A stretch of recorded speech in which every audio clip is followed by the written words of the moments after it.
So right now, the death toll from those Israeli strikes across Lebanon has now risen to 254. The number has been shared by the Lebanese Civil Defense. So that's the latest update on that front.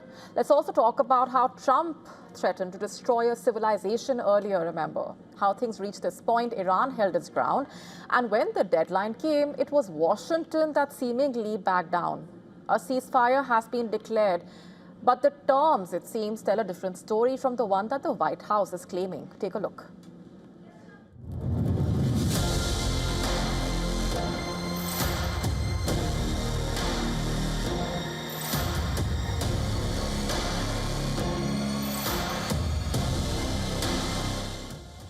Celebrations on the streets of Tehran. Flags waving.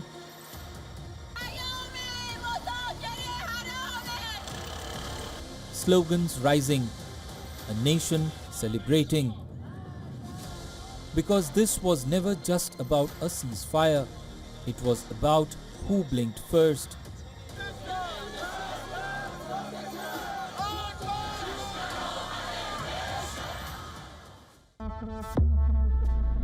At the peak of escalation, Washington issued ultimatums: reopen the Strait of Hormuz or face devastating strikes. The pressure was maximum, the messaging was ominous, but the outcome was not.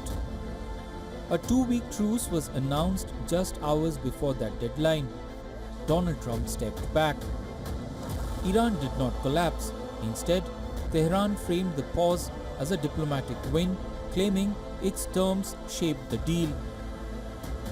America entered the conflict without a defined endgame. Regime change never materialized.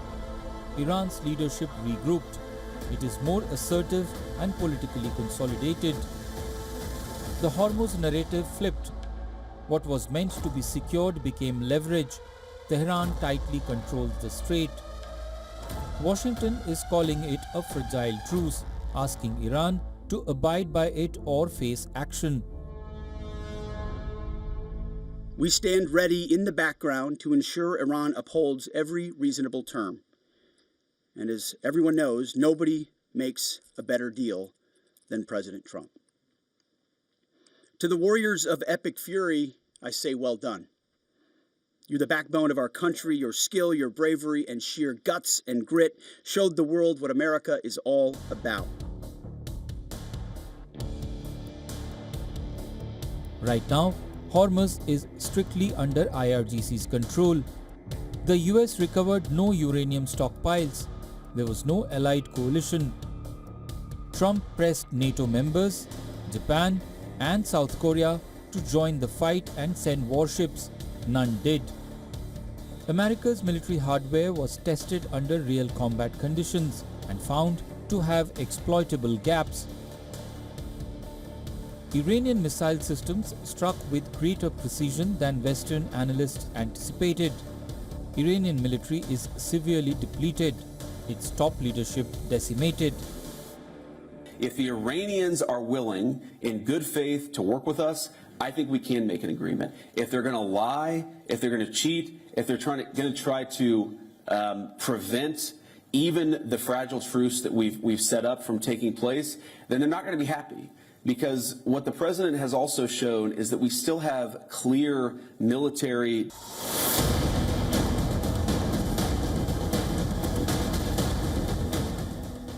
But despite thousands of targeted strikes from US and Israel, Iran showed it still maintains the firepower.